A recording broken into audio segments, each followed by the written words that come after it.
You ask Tiger to calculate. This deals with linear inequalities with one unknown. The final result is u greater than -4. Let's solve it step by step. Swap sides.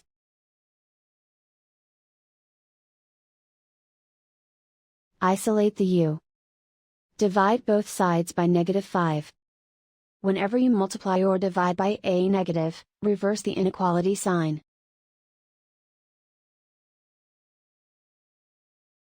Cancel out the negatives.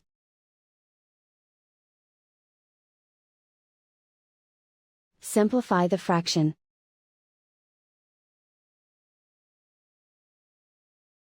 Move the negative sign from the denominator to the numerator.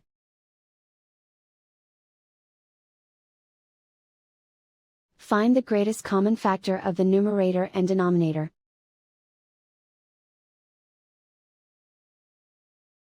Factor out and cancel the greatest common factor.